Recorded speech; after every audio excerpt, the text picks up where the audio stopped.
Me llamo Rodrigo. Y si estás escuchando esto, no pienses que se trata de una simple leyenda urbana. No es un cuento para turistas ni una exageración de alguien que se sugestionó con las sombras de la noche. Lo que voy a relatarte ocurrió en Teotihuacán, una de las zonas arqueológicas más visitadas de México, bajo las mismas pirámides que durante siglos han guardado secretos y sacrificios. Yo era fotógrafo aficionado, y mi fascinación era capturar paisajes nocturnos. El contraste entre la luna, las estrellas y las ruinas antiguas siempre me pareció hipnótico.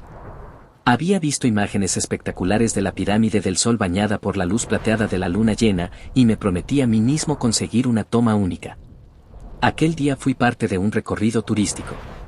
Caminamos por la calzada de los muertos, escuchamos historias de los guías, admiramos las estructuras imponentes y sentí esa energía que siempre dicen que se respira ahí. Pero yo tenía un plan distinto. Cuando el recorrido terminó y todos empezaron a salir, me escondí en la sombra de un muro, esperando que los vigilantes hicieran su última ronda. No debía hacerlo. El silencio se fue extendiendo poco a poco. La multitud desapareció, y con ella, la sensación de seguridad. Me encontré solo, en medio de aquel valle silencioso, con las pirámides como gigantes de piedra que parecían mirarme desde las alturas. Saqué mi cámara y avancé hasta un punto donde podía tener la pirámide del Sol en primer plano y la de la luna al fondo. El cielo estaba despejado, la luna llena iluminaba cada escalón, y por un momento sentí que había tomado la mejor decisión de mi vida.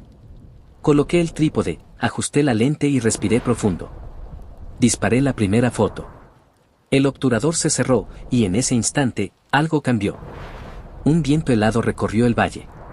No era una brisa cualquiera. Era un aire denso, cargado de un olor metálico, como hierro oxidado mezclado con tierra húmeda.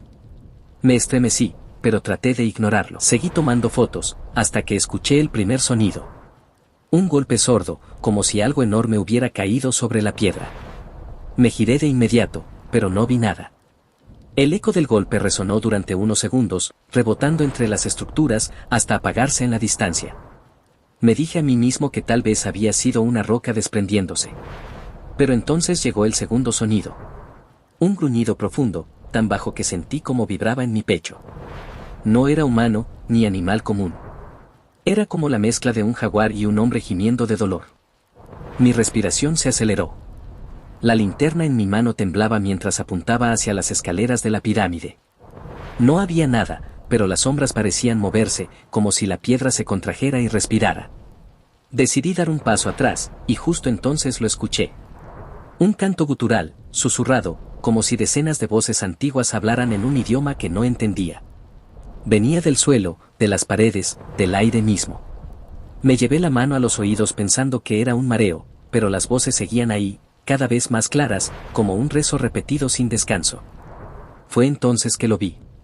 Una sombra inmensa se deslizaba por el costado de la pirámide del Sol. No caminaba.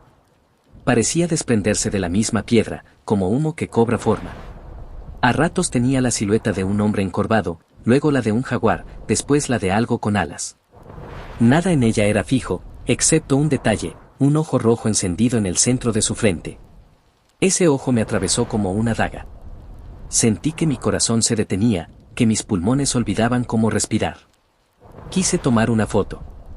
El flash iluminó por un segundo la explanada, y en esa fracción de tiempo, la sombra adquirió cuerpo. Era gigantesca, deforme, cubierta de un humo espeso que parecía moverse por sí mismo.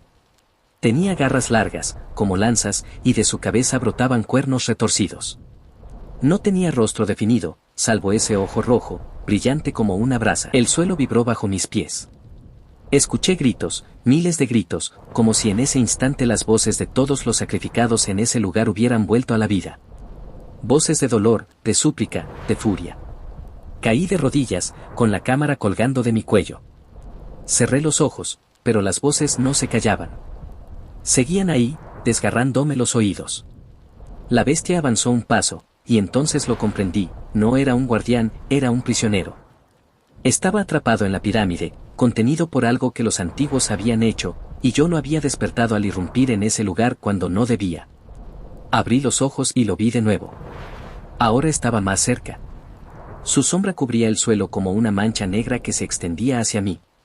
El ojo brillaba con más fuerza, y sentí que mi cuerpo era arrastrado hacia él, como si me absorbiera. Quise gritar, pero no salió ningún sonido de mi boca. Me levanté tambaleando y corrí. No sé cómo logré hacerlo, pero corrí sin mirar atrás, atravesando la calzada de los muertos con las lágrimas nublándome la vista. Cada paso que daba sentía el temblor en la tierra, como si la bestia me persiguiera. El aire se volvió pesado, la luna se ocultó tras una nube negra, y en la oscuridad total, escuché un rugido que me heló los huesos. Seguí corriendo hasta la entrada. El cielo comenzaba a aclararse con las primeras luces del amanecer. Y en cuanto el sol asomó por el horizonte, todo quedó en silencio.